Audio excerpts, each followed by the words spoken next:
Hello, everyone, and welcome back to Bikinis After Babies. Thank you so much for joining us today.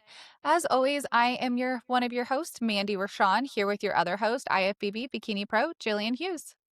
Hey, everybody. Happy New Year. I'm so excited for this episode because it's been a freaking hot minute Mm-hmm. since me and my girl have sat down and done one of these. So I'm really excited to share everything that we've got cooking. We waited a Mm-hmm. little bit. Like some of these updates are like long overdue, but we were Yeah. just, trying to get through the holidays and I think both of us just wanting to get to a place where we were excited to announce some changes Mm-hmm. and, goals. And I also like didn't want to jump on the 2026 goals, I Yeah. just feel Yeah. like, and I have them, like I'm like a person who like sets goals for the new year, but I Mm-hmm. was just like, oh, I didn't want to like blend in with all those other topics. So, I know so anywho, many people are like, what is your New Year's resolution? I was like, my New Year's resolutions are so weird. Like, they're just like, set more boundaries on like simple things. Like they're so just out of the blue. No, like learn how to not talk in so many long stories and go on tangents. Like they're just like they're such little things. I'm like, I already go to the that's so gym and funny. I already eat I my food. know. Like I'm just I have They're such so weird. different, like in midlife. Like when you're like 25, you're like, I want to go to Vegas and I Yep. want $1 million and I want to marry someone hot and have 7 babies. And then you're like, 35, 40, 45, and you're like, I want to practice mindfulness. Yep. I will say in 2017, one of my favorite New Year's resolutions, and I was hell bent on it. It was 2017. I was like, for any of you listeners that don't know, my teeth are veneers. So I have veneers, canine to canine. So I have 6 of them. And I wanted to work on my teeth. So I literally, 2017, I'm like, my goal is to save money and go to these dentist appointments and do all the dentist stuff. It took me a year and a half, and I did it all. And then I got my veneers. That I was did like, not know that mhm. you had that I have the exact same thing. I have Really? six, just Oh, six, I was only front going to do, six. yeah, the canine to canine. Uh-huh. Yeah, that's what I have. Yep. Weird. I wish I would have Yeah. done more. Like I didn't need more at the time, but now I'm like, I wish I would have done my whole mouth, but I was the opposite. I went in and I'm so happy that I was going to go to one dentist and they were just a regular like general dentist, and then this one uh-huh. lady was that I just a friend of a friend. She was like, "Hey, you should go to a veneer dentist, like someone that specializes in veneers." And I was like, "Oh, Yeah. I didn't even know that." So I went to one. Oh, she was like, "You cannot." I was only going to do 4. She's like, Yeah. "You cannot do 4 because Yeah. when you smile, like she was all very like analytical and corrected like my bite, all sorts of stuff. So Yeah. that she was like, you have to pay the money and do canine to canine. So, and then Yeah. I have a bottom like permanent retainer, and then she changed my bite to where like that's like all you like see. But Yeah. anyways, New Year's resolution. It Yeah. took I did saved all the money, all the dentist appointments, all this. I had Yeah. to get wisdom teeth out. I did the whole thing, and it took all Yeah. of 2017 and like a quarter of 2018, and it was Wow. done. Yeah.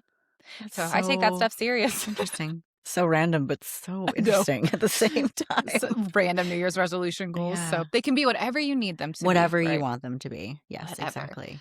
So do you want to So, start with your updates or would you like me to start? no, I do not want to start. We'll start with you. You were very adamant about that. Okay. Um, Yeah. So, why don't you fill everybody in? I think probably a lot of people follow your Instagram too, but for those who don't, I think where we left off was probably like summertime going into fall and um yeah. in the process of egg retrieval and Yeah. IVF and all the Okay. things. Yeah. So in the process of IVF, and just to remind everybody, kind of a short little recap, going through IVF, I also moved. So we moved into a farm. We have farm animals. We're rehabbing a whole farm, a house, gun range, all sorts of stuff that we're working on rehabbing shop. So a lot of stuff was going on. We decided to stop IVF for just a few months. We decided to pick it back up in October. So it would be the egg transfer. So you're going back into really intensive daily shots, medication. I'm talking estrogen morning, noon, and night, progesterone morning, noon, constant medication. Um, the transfer, it was a beautiful process. It was, you talk about bringing my husband and I closer than we've ever been before. It was the craziest thing. So we go to the transfer, beautiful process. After the transfer, you wait about 6, 7 days to see if it took. you go in for a blood test. So I went in for a blood test. Unfortunately, it was the day before Halloween. It didn't take. So it was our only embryo. And we kind of sat down and just really obviously thought about our life and where our life was going and how our 16-year-old was growing and how he was getting ready to, just how Brady is, like getting ready to like leave the nest. And Mhm. having a bigger family was one of those things where it was just like, maybe this is time that a bigger family looks different than what we thought it should look like. Maybe it's more grandkids, maybe it's, something different in the future. So this was something we decided that IVF, we closed the chapter, which when I started IVF, I said I would only dedicate this 1 year to. I do know Yeah. people spend several years, hundreds of thousands of dollars. I only wanted to do 1 year. Um, that was my personal choice. So it all kind of came to fruition. So we accepted it. So now it was just getting all the drugs out of my system. That took a long time. That wreaked havoc for about a month. That was nuts. Yeah. Getting my body re-regulated. It was not what I expected. Nobody really talks about that, but it They was don't. it Not was at all. horrible. Yeah. So, um, once getting back in routine, getting back to the gym, just like when I started IVF, I had never planned on leaving the stage. I had never planned on leaving the bodybuilding community by any means. It was one of those things, like you said, it's like you just wanted to take the time to kind of like get yourself back together, get your planning, get your body back, like mindset body. I had my routine back to my gym. And I know we'll go into this with our topic today, but I had looked at some coaches. I knew what I wanted. I knew what I needed. I found one that was not the greatest for me. I found one that was a perfect fit. And that was, something I wanted to start doing for myself. So I started working with a coach, and it was everything that it needed to be. It was being mindful, doing, focusing on all aspects of my life, health, fitness, um, spiritual, every aspect of just getting back to who I was, who I am. Because going through IVF, going through moving, going through rehab, you kind of, it's easy to say you lose yourself for a little bit. And Mhm. it's okay. It happens to all of us, just like when we get pregnant and have babies, just like when we go through a tragedy or we go through your life changes, like you kind of just lose yourself for a minute. And that happened to Yeah. me. And I have no shame in admitting it. It is what it is. And I accept it and I learn from it. And I feel so great now that I'm like, okay, I'm getting back out to who I am. So if Yeah. that's kind of my update of through IVF and just taking the steps and the time of like getting better, accepting this isn't going to happen for us, working with people, surrounding myself with people that are, supportive. So now Yeah. we're here. And I know we'll dive deeper into different segments of that. So, Yeah. but now Well, we're that's a here. good, like, summary of kind of Yeah. everything, and, like, I didn't think it was, like, appropriate to jump on, like, in the fall when you were still, like, trying to kind of figure it out because I think there was still, like, some decision making and, sort of like, Yeah. "Do I do another year?" Like, and I think it's just something you had to figure out for yourself, Hmm.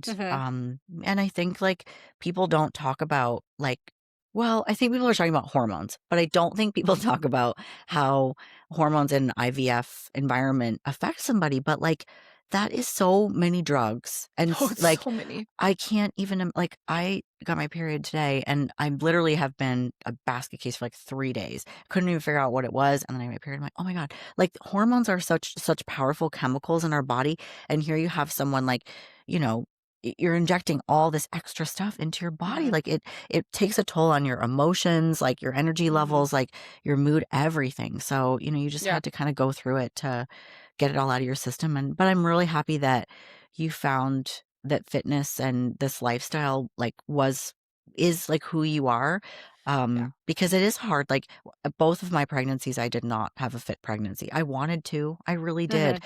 and I was coaching during the 2nd pregnancy, but I was so sick, and the Hmm. hormones took a toll on me. I was dealing with some, like, family stuff. My dad was, on hospice, and so, like, there was just a lot, and I had completely abandoned the fitness lifestyle, and I missed it so much. Like, Yeah. it and I think you'll find too, you probably already are, but, like, gives you such an appreciation for all of those things. You're like, "I'm never gonna complain about, this again because I feel so grateful to be back into this lifestyle and doing all these things." Yeah, it definitely does. The appreciation, and then it's how can I explain it? It's like I don't miss the stage. Like, it wasn't just the stage, and I wanna Yeah, yeah, preface that. Like, it's not like, yeah, "Oh my gosh, I just missed having on stage." That's so much deeper than that because it's, obviously, I coached through all the IVF stuff. I coached through all we did the podcast, I still stayed in contact. I did yeah. posing coaching. Going to shows, all the Yeah, things. I was still so active through everything, and at no point was it like, "Oh, I miss doing this." Of course, I think everybody, like, that's super fit, like, misses being fit. I don't wanna say that, but Yeah. it's it was more of, like, the fact that you're at the mercy of IVF meds and IVF doctors and IVF scans, and Mhm. then on top of that, like, having the stress of rehabbing everything just adds on to it. Obviously, if, like, the IVF wasn't there, you can kinda manage the stress a little bit more, but, like, with everything combined, just, like, you almost forget, like, you forget, it's just like, I don't have the Yeah. energy to go to the gym. I don't have the energy to push through this. Like, I need a nap. Or, like, if you do, you're so uncomfortable, you're so bloated, or you're so fatigued. And it's like, then I can't take some supplements. And then I have to limit my caffeine. I have to do this. And then I have to eat this. And then I have to sleep. And it's just days after days after days go by. And it's, finally getting out of it. It's like, Yeah. and recovering because it was injecting progesterone and estrogen morning and night, suppositories and oral medication morning, afternoon, and night. So it was non-stop for a good month of just like Oh, go, go, go. I can't even And imagine. recovering from that, I feel like my body, I guess I don't want to say my body got used to it, but like recovering from it was nuts. I was so uncomfortable. It was like I was, like, irritated at my own skin. Like, it was Yeah. horrible, and I've talked to some other people that have gone through IVF, and I was like, "Is it me? Like, am I crazy?" And they're like, "No, this is, like, it's uncomfortable." And I'm like, Yeah. "Oh, the side effects, they were bad." Finally, Yeah. it took a while. It took about a month to get over all of it, like 4 weeks, because I remember I ended up having a regular cycle, and it was, like, paired with that, so Yeah. but yeah, I respect you so much for that. Like, I know, creating this podcast and going through everything, it's like we brainstorm what are we going to have on? What are we going to talk about? The guests are we going to have on? And it was so hard for me to participate in a lot of that with this going on. So like Yeah. you had to kind of take a big step forward to not just protect me, but also be like, okay, well, we got to see what happens because, having if I continue, what's going to all this stuff. So it was like I have like huge appreciation for you and like really a good respect for like the space you gave me. Yeah. Anytime. I know you do it for me too if I Yeah. needed it. So, Mm, I'm just glad that we're like on a trajectory to yeah. continue to like build and share and all Hmm. the things, but I wanted you to have that too. Like I knew that was what you wanted in your heart, and so I was like, I know that I'm not going anywhere. I don't plan on being done competing, or like I want to Yeah. be in the industry for a really long time. So I was like, you'll and you're younger than me, so like I'm Which done with I all think we of that. forget. I I forget know. a lot that our Yeah, age is so far apart. And I'm just like, I guess I do that's true. too. Cause like you mentor me a lot. You help me through a lot. And then Which is, like, we're weird when you say buddies. that because 'cause I'm like, "I'm a mentor." It makes you feel I always call like a you a senior mentor. citizen or something. I don't feel You old, mentor. but, That's not what a mentor no, I is. know, but that's how, like, I I feel like I'm just like, "Oh, like a I mentor." think I've called you a mentor Um, for 3 years now. I know, and every time we do, I'm like, "What is that? Hold on a It minute." means Um, you help I know what it you means, help but and teach me. yeah, but yeah, I think, like, I can remember, like, God, I don't think I would have been organized enough to have a podcast in my mid-30s because I mean, I went through a divorce at, like, 37? Oh, so my age. I'll be Yeah, 37 in March. Yeah. and I mean, at that point, I was like, well, if I only had 2 children, I'm like, well, I could marry somebody who wants to have a baby, and I was like, do I wanna do that? Like, Yeah. but then I was like, well, maybe I do. So I was sort of in that place too of just like where, depending on who I meet and who my partner is, like my life could take a different turn. And fortunately, I married somebody who was fixed with He 3 brought children he already, brought his own kids. Yeah. an instant family, and yeah, and then so there was absolutely no way we were having any Yeah. babies.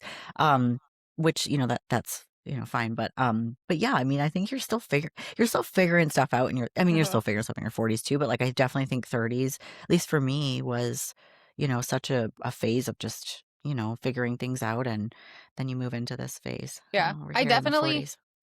I definitely have a sense of peace. Like, Mhm. I have a huge, especially the last like 2 months, November, December, um, a huge relief of peace, Yeah. of just where everything is going in our business, in coaching and the podcast, and then myself, I just categorize it self-care, right? Like training, all the stuff we Yeah. do. But then also in like my husband's business, everything. I just have such a sense of peace and a sense of direction. And it's calming. Even when everything's Yeah. chaotic and stressed in a dumpster fire, it's Yeah. like you're going the right direction that you're supposed to be going. At least that's how Yeah. I feel. So, Good. what I'm about happy. your thank you. Your turn. What's your update?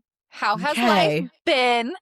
We've had it's been 4 months since you've shared any Well, yeah, so I updates. competed at the end of August, and then I went Yeah, into an off season. Um, and then I don't know how to like segue into like I it's not know. like really an announcement, but I just like in thinking about my life and where I see myself, and like I have like a 18-year-old son who is an athlete, and now he'll be a college athlete because Yeah. he was awarded a scholarship for wrestling. So So exciting. he's going to sign with Missouri Baptist University for wrestling. So I'm super super excited. Um and obviously like really involved in my daughter's cheer, and that's like kicking off or whatever. But anyways, just with like with my life and everything, like I'm like the Masters Olympia is 2027, and I just want to give this next 2 years like a good run.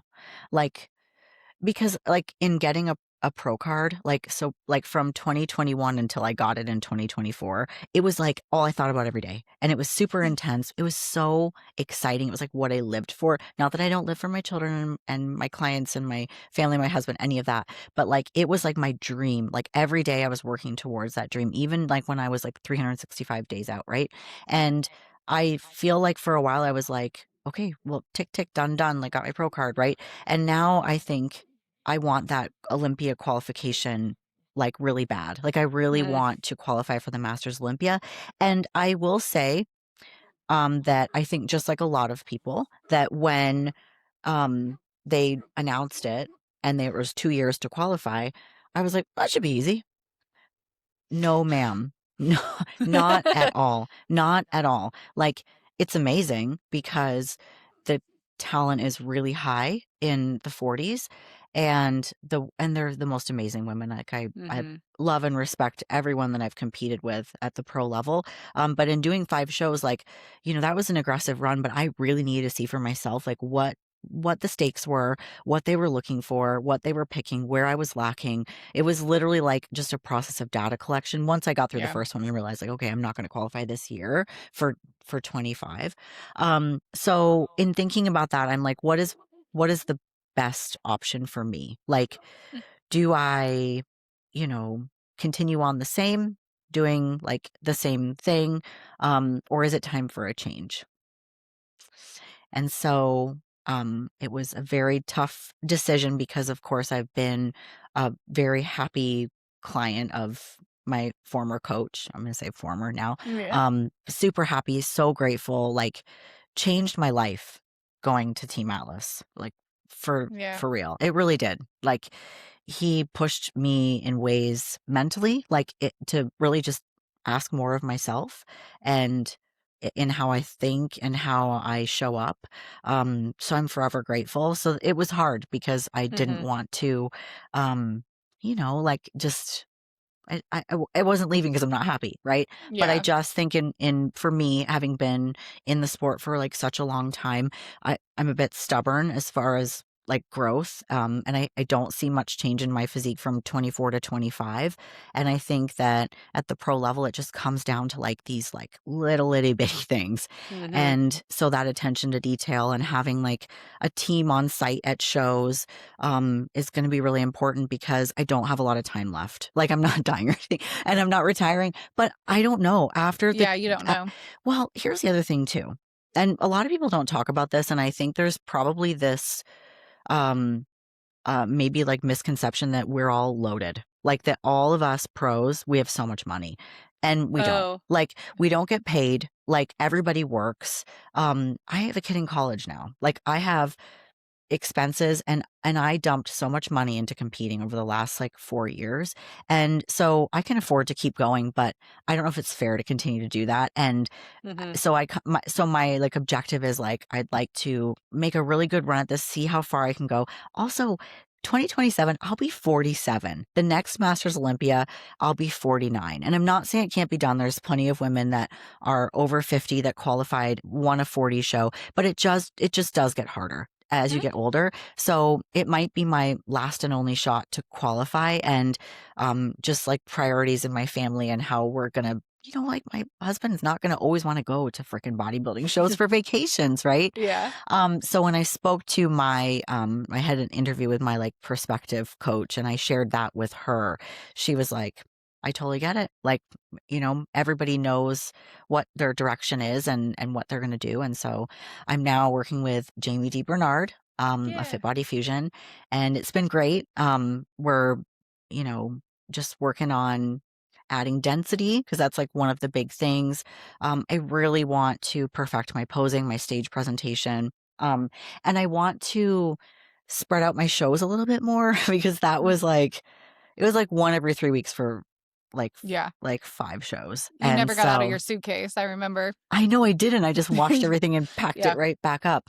And it was a lot. Like I managed fine, but I'd like to spread them out a little bit more and compete a little bit like longer. And I watched a lot of our athletes do that last year. So I think that was part of my decision making process too, is I'm like, I don't want to have like a prep for 6 months and then compete for 2 months and then be done. Like, and that's kind Yeah. of what I've done for like the last like 5 years. I start prepping January and then I do a show in June and then Masters Nationals shows are in the summer. And then this last year, I did the same thing. I didn't have to stick Mm. to that time schedule, but I did a warm up show in June and then 4 other shows after that. So, I'd like to do shows in the fall, and then there's some pro shows like within driving distance. So I'd love to take my kids because I don't know where the Masters Olympia is, but if it ends up being in like Egypt or something, like I'm sure as shit not taking 7 people with me. Right. That would be so stressful. So yeah, so that's kind of there was a lot of factors that went into the decision, not like factors of like negative things about my coach. It was more Mhm. like personal for me and like for Brian and the kids and everything. But I So think coaches can respect that. And I think this is kind of like, this can almost like segue into what we're kind of going to talk about today, which is, topics and questions that we've gotten over the last few months that have kind of been very common. We've seen a lot of people yeah. either ask or like talk about certain things. But I think coaches, whenever you sit down and you talk to them and there's something like personal, and it's like, it's not the coach's work, it's not the coach's effort. It's not like, hey, you didn't respond to me for like 5 days, I'm like leaving. It's nothing like that. It's for you and personal. And I think coaches can kind of respect that, or at least I hope they can. Well, Most and I'm coaches. still like, I would give him like a rave review. Like he Yeah. taught me so much, and I'm eternally grateful. And yeah, I think it was just I knew it was time for a change. Um, in like the last couple of months, I just was like, staying just to like spare someone's feelings is like not smart. Yeah. And it's not that I wouldn't have been happy or made progress. I think it was just like I need to learn more. Like I know I'm sort of like there's things that are I need another set of eyes. I need another not a different approach because it's kind of a lot of it is really all the same, but just like Mhm. that like specialty to the details of all the things and those other things and certainly he's the master of details and whatnot, but it's a different approach when you're working with a large team versus like one coach who runs everything. But I Yeah. will say I had a lot of personal attention working with him. Like I really did have just a great experience. So it's a hard decision, like, but Mhm. I think when people don't talk about it and they don't share, and then you're just like, and I've done it where I'm like, oh gosh, she's a new coach. Like, what happened, right? And you like Yeah. go through, and you're waiting for them to like talk about like what happened, and it's like Yeah. human nature, right? Like, does anyone else do that? But I've always been just sort of like I rather just talk about it so that people don't think there was like something that happened, Or they ask because you in private, because that's another thing. Like you said, I've had people that don't say, and they never say, and then like you'd be in conversation and then they say, oh well, I just I just wanted to try this or do this, or it was something bad, and I'm like, it's kind of, and I hate to say that I do this, but I do. Of course, I read Reddit sometimes. Okay, I feel We like all all of do. us in our guilty pleasure read Reddit, and I can't tell you how many times on Reddit there's like this huge like, hey, this is my coach is doing all this terrible stuff. And they're like, what should I do? And everybody in the Reddit comments are like, can you please out them? Like, can you please just out them? And it's like, I'm not saying that should always happen, but I'm just saying like it should be nice if people address like, oh, they weren't a good fit, they weren't a good match, they're more of this than I like compared to this what I like, right? Which is Yeah. like, I switched coaches. I decided to switch coaches, and I knew when I was done with my previous coach. Well, I don't say I should have known. It wasn't at the top of my priority list. I Yeah. knew in the future, I was going to, but I didn't know exactly like what I wanted. And, Yeah. this is kind of part of like, I guess we can go into like one of the topics that got brought up quite a bit to us, or it's just brought up a lot this time of year Mhm. after November, when everybody kind of goes into an improvement season or like their life season before the next season starts. And it's are you hiring a new coach? Are you firing your coach? Coaching red flags.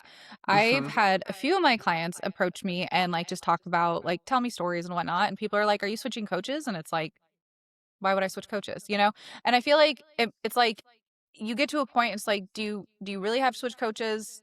Why are you switching coaches? And like sharing that. But so for me, I wanted to switch coaches because I knew I needed to be pushed harder, and I knew I could have been pushed harder. And unfortunately, it just wasn't happening. It is what it is. Yeah. Loved my previous coach, nicest lady, like not saying anything bad about her, but what I want to do, what I want to bring, how I want to present myself, I want to be pushed a little bit harder. So I had two coaches in mind. I looked at hiring one. They actually price range, all that stuff was like fine. But I looked at hiring one. He gave me everything that like was going to transpire because I'm not stepping on stage anytime soon. I'm giving myself, quite a bit of time.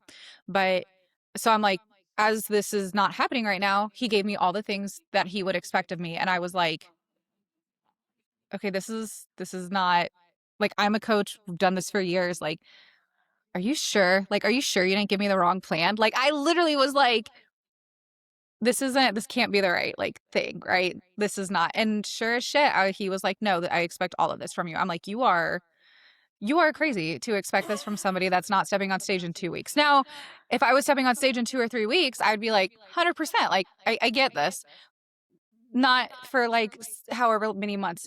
So Mhm. I slept on it for like, I will put it out there that like I tried for like a couple weeks. I was like, and I never had a good week. I actually gained weight. It was not it was just not good. It was like, but I wanted to like try. You want to learn. You want to see what Yeah. happens, right?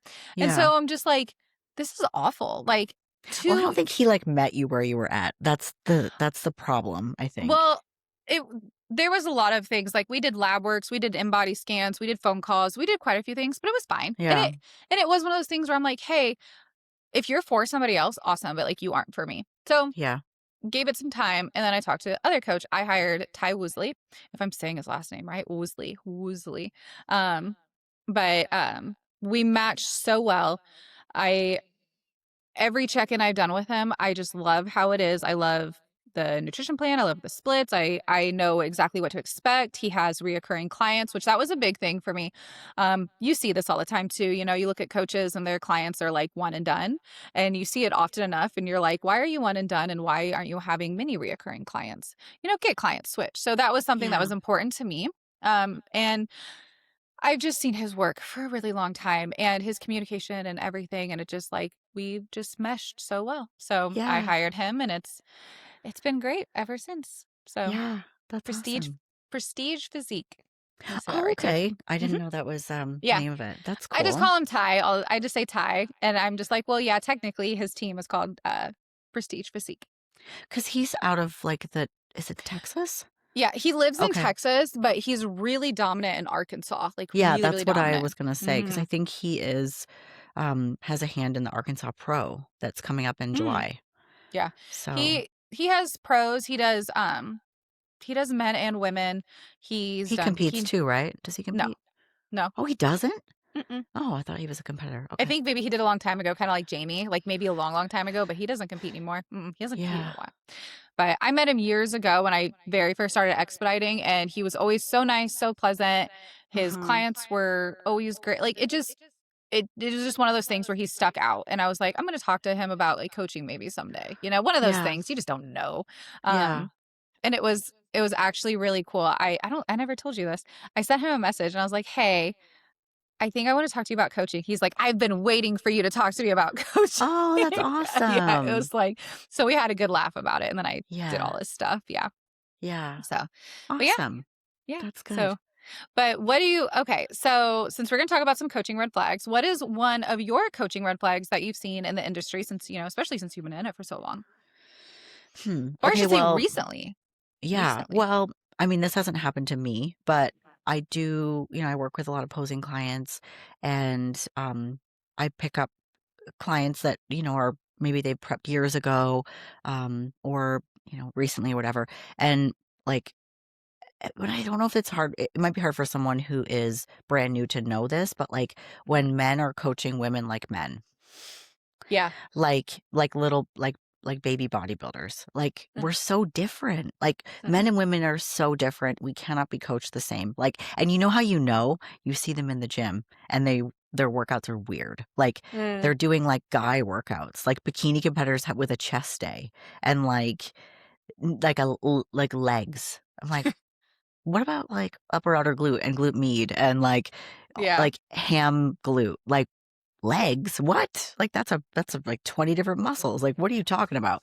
So like when I see that, I'm like, and I've had tons of male coaches, not tons of male, and I haven't had that many coaches, but I previously worked with another male coach and they were great. Like and I could talk to them about girl stuff. So it's not gender specific, but I do think like what can happen is like I'm being so general and I'm going to sound like an asshole, but I'm going to say it anyways. I'm going to say it anyways because it's my freaking podcast. But Yeah. you get a guy who is a trainer and preps and does well. Maybe he gets a pro card or he wins shows or whatever. And he's certified and knows what he's doing and knows his shit, right?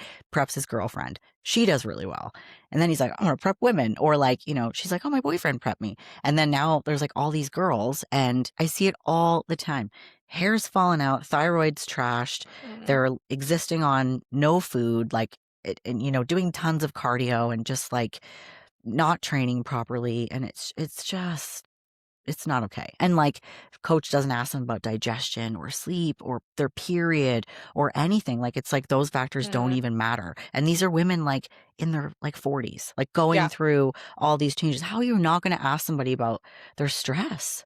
Like, Hmm. and then they just cut food, more cardio. And this person, you can see their body is like fighting back. I see it all the time.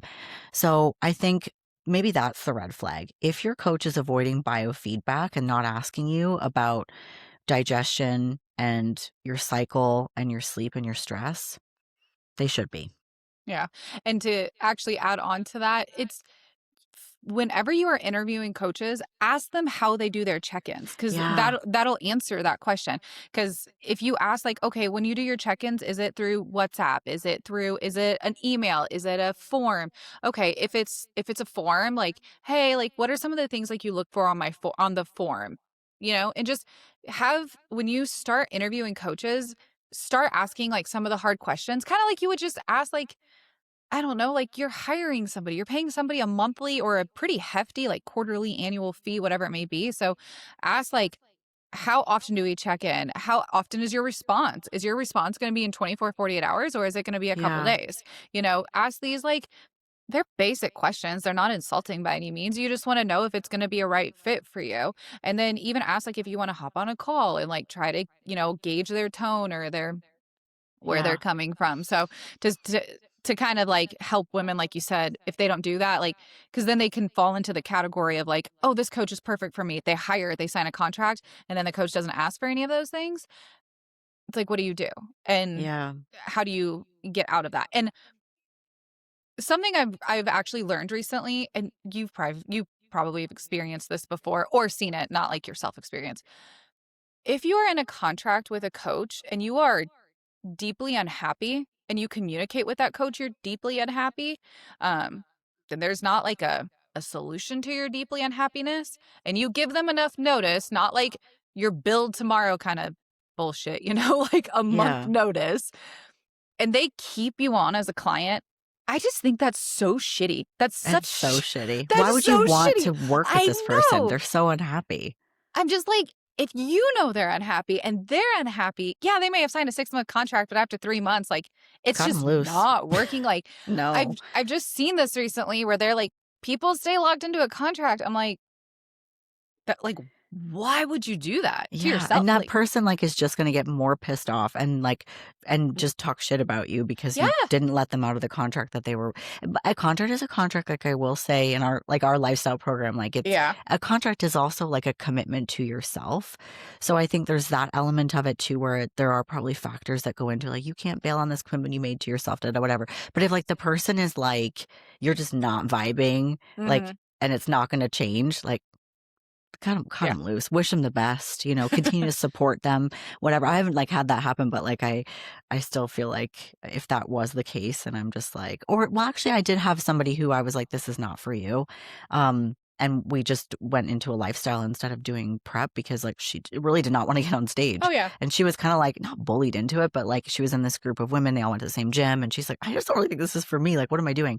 Um, and I think she wanted the results, but not and she did great, yeah, but yeah, and I don't know. I think there's probably more red flags. I think if you can't ask questions about things like PEDs or if you get pushback, if you are like, well, why are we doing this? Well, hmm, I also think it's how you communicate too. If you're like a shitty communicator, that you might get a shitty response. But like, if like someone is saying like, okay, I want you to take, I don't know, creatine or whatever. Like hmm, I'm trying to pull something like healthy out of the sky that like won't get me in trouble. But like and you ask a question and you're like, why am I taking that? Well, that kind of like, hey, like I'm just curious, what how is this going to play a role in my results? yeah, Because most of the time, if you get an answer, then, okay, cool, thanks. Like I'm more likely to follow through with something if I know what it's hmm, about. I don't have a lot of those questions because I've just been doing this forever, but you should be able to ask those questions. Like I love it when I do an onboarding call with a client and they have a bunch of questions. I'm like, you go first. Let's go through all your questions. And yeah, sometimes as I'm answering other questions, she's like, oh, well, that answered three other questions at the same time. Um, and I have no problem with that because I don't feel like I'm being challenged. I welcome it. I think people do better when they have hmm, more knowledge about the process and what I'm thinking. And that's the other thing too. I think feedback that you give clients is really important. Like when I do my feedback for all of my clients, I let them know what I'm seeing and why I'm making changes. yes, If you just change something, someone's like, okay, I'm fat. You think I'm fat, right? Like if you're just like, okay, we're going to pull carbs and I'm going to increase your cardio. Okay, why? Like, yeah, you need to be like, okay, we're going to try to tighten up, da, da, da, da. And so I'm going to do this. I think that's important too. I don't know how you would screen a coach for that, but I think that's really vital because, you're so sensitive in prep. And then you're like, hmm, you think you're having like a killer week. I mean, I don't know how many times I called you crying. I'm like, oh no, like I thought I had a good check in. I guess I'm fat, like I I have to do remember, all this X, Y, and Z. But when I asked questions, it was just like, well, we need to be ready early so we can do da da da da. I'm like, okay, yes, thank God, okay, so that communication I think is important, but also like, yeah, coaches they've got a life too. Like you can't be texting them on a Sunday night being like, I can't poop. You have to like be yeah, respectful. So I think like that's a good conversation to have of sort of like what like how do we talk?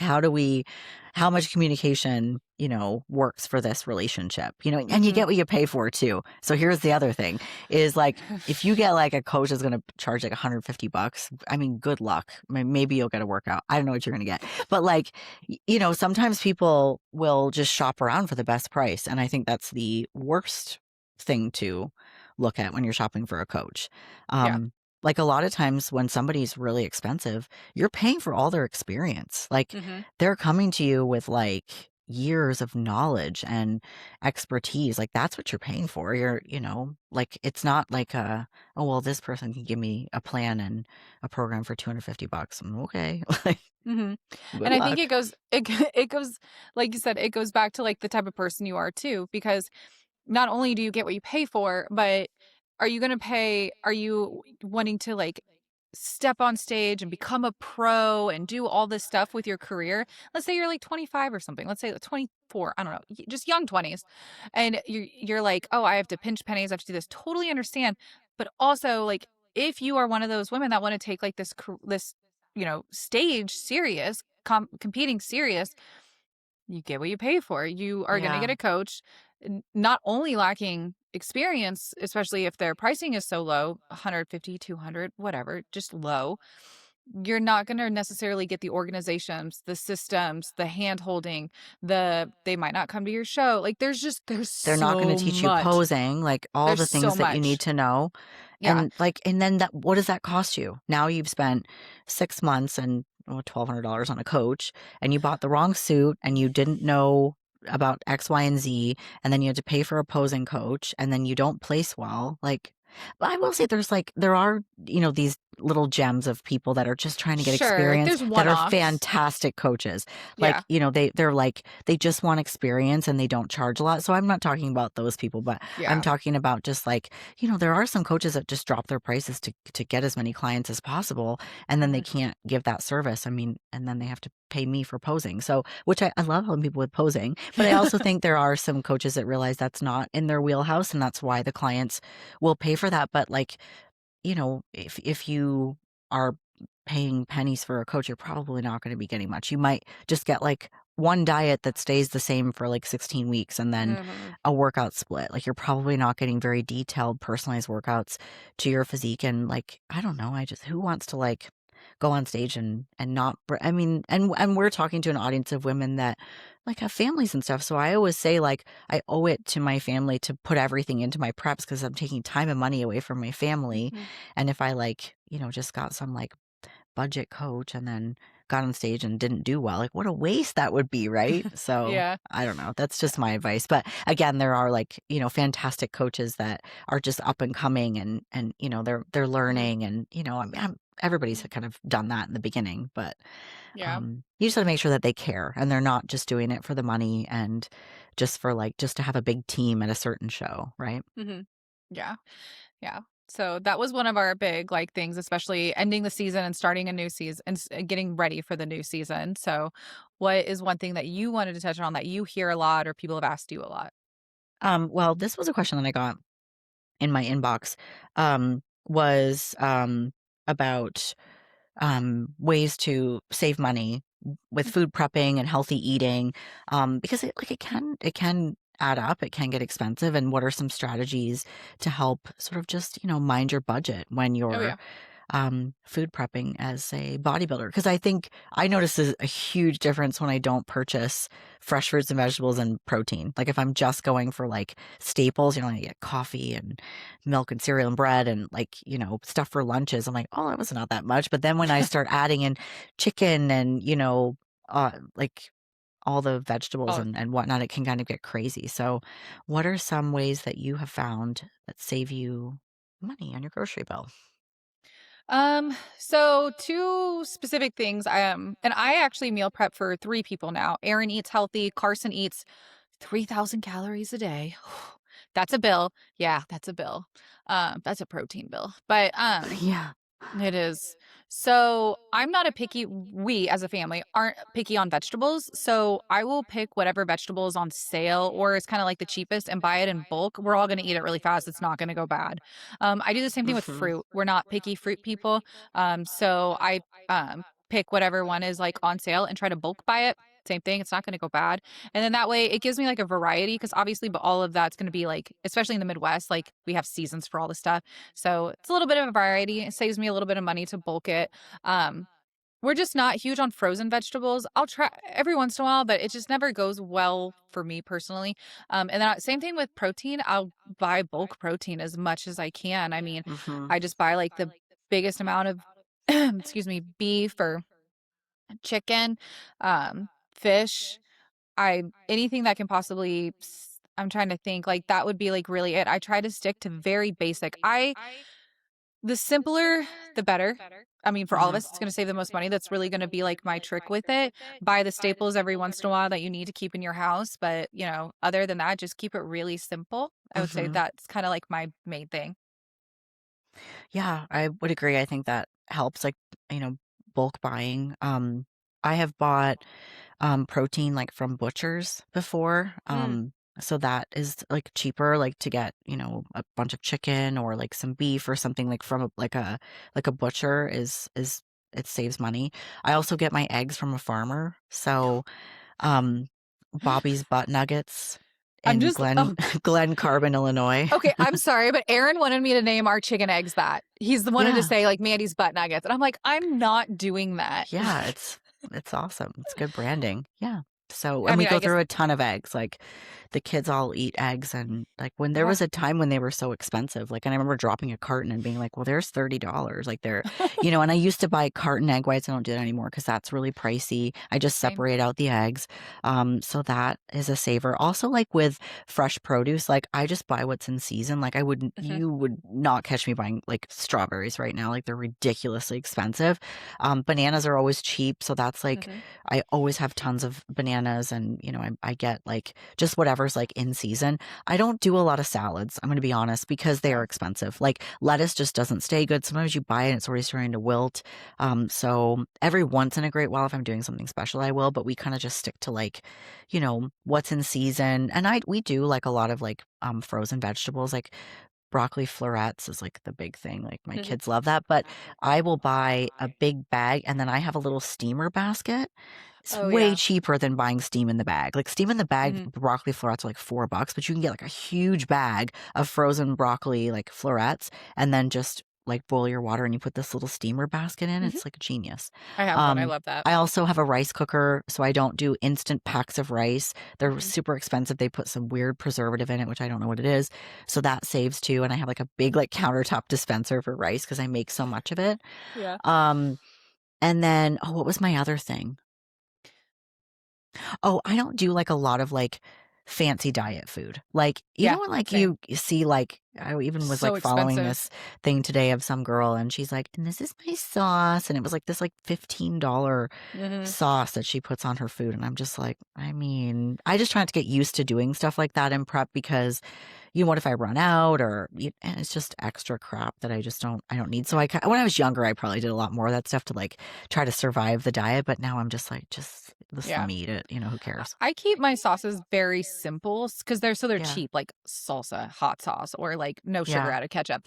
But I will add on to this because if I have to cook for like Aaron's a little pickier, okay? He doesn't like as like simple as Carson and I. Carson will just eat my food. He's good to go. Yeah. But I will sprinkle in some things so that way it's a little different. So even though I just buy bulk beef, I'll portion some out and I will do like a tomato sauce and then add a little tomato sauce and then do like veggie pasta. The veggie pasta is like a couple bucks, I think, but like and it's frozen. But that would be like two Yeah. meals, and so it takes from some of the beef that we already bulk buy, and that sauce is gonna last me a while. So I'll just keep making those for like Aaron or Yeah. stuff like that.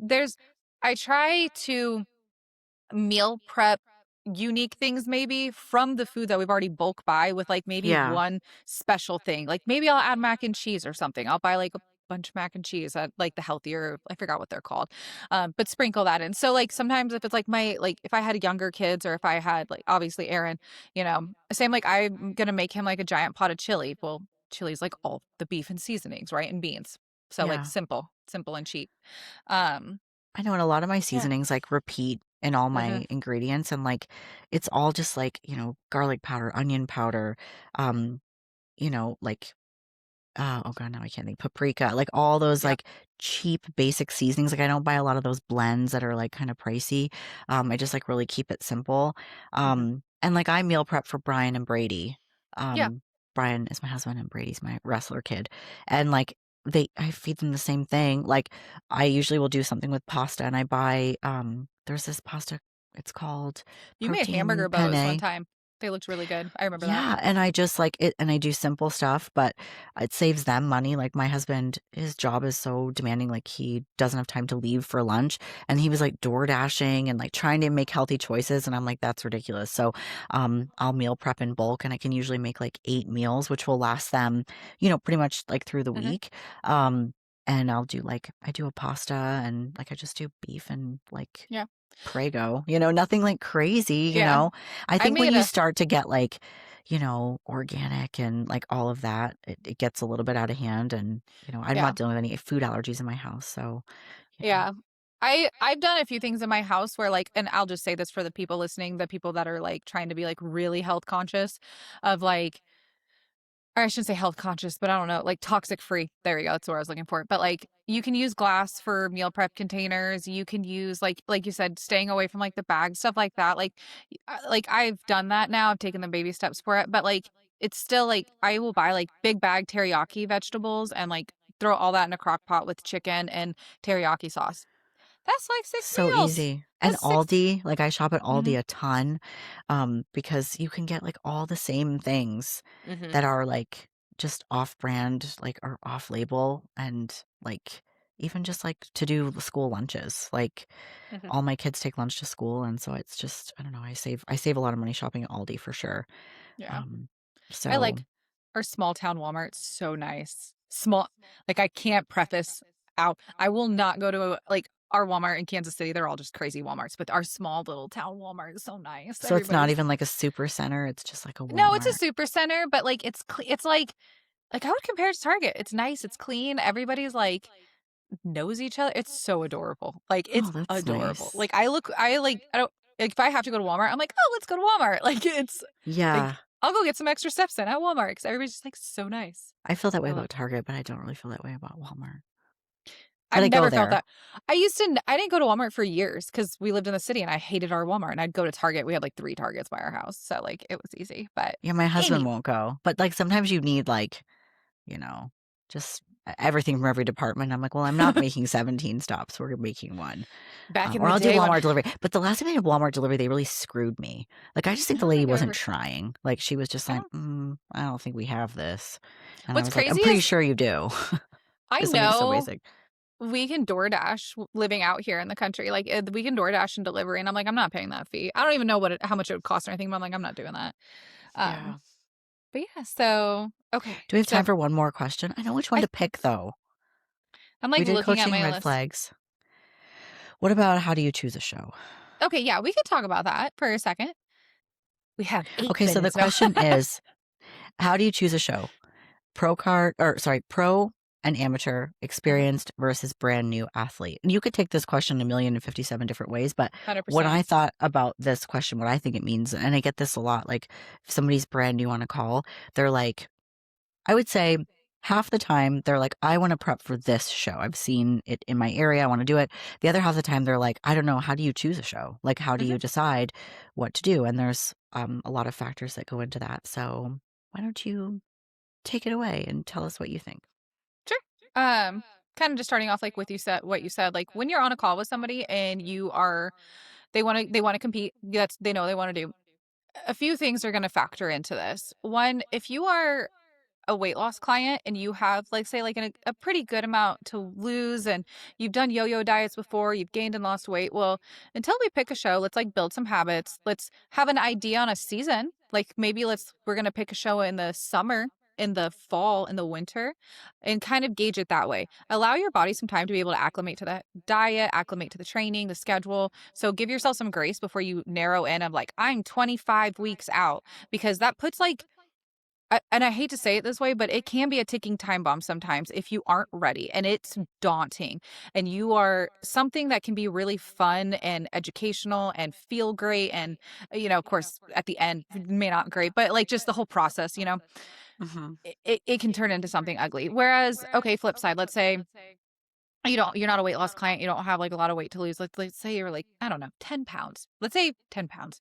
So if you are trying to go for your pro card, you want to be very mindful of this with your coach. What does your physique look like? What was your feedback before if you have any? And let's strategize and get in front of some of these judges that are going to be at pro level show or pro qualifying shows so you can strategize that way and then Hmm. kind of gear that way.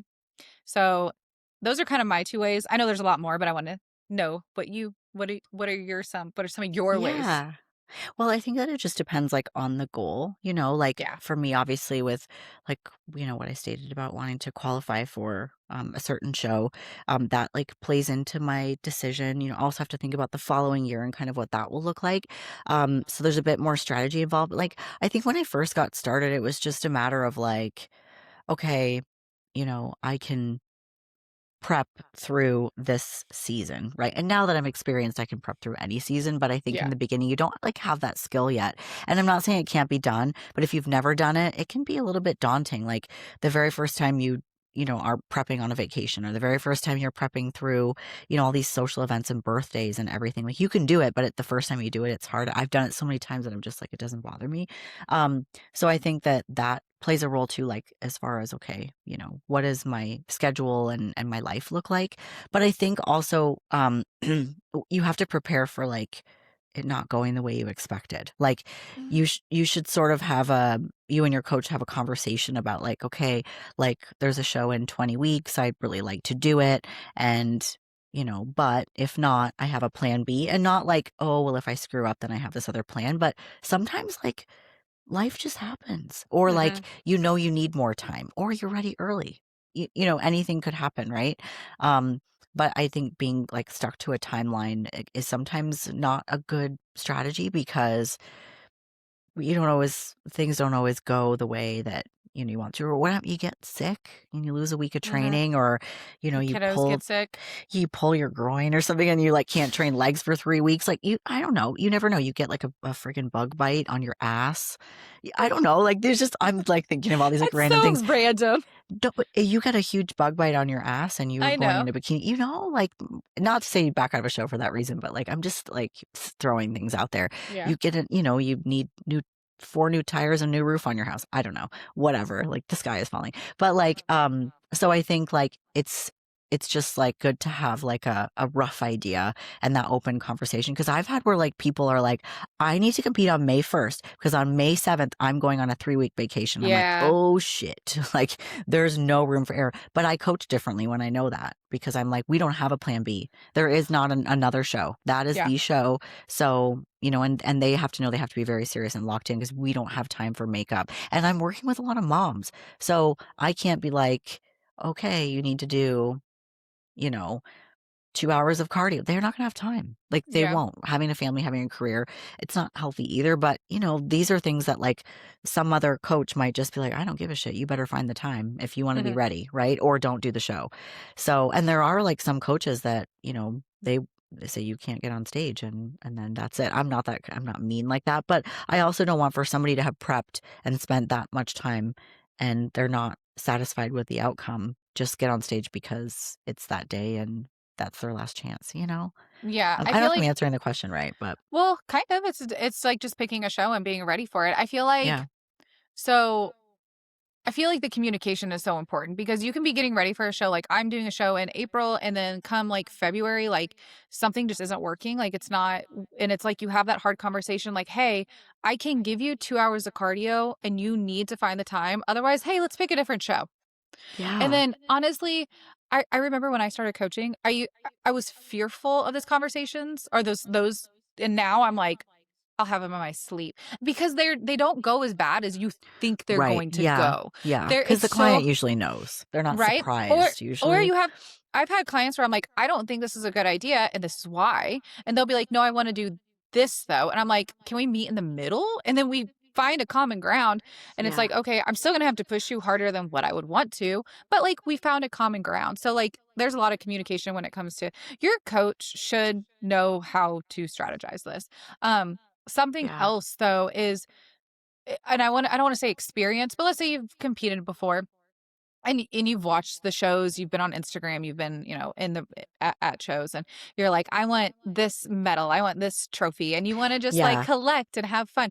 There is nothing wrong with That's what I was gonna say. That's another but thing yeah, to think about. Yeah. just, like, bopping around the country and just having fun.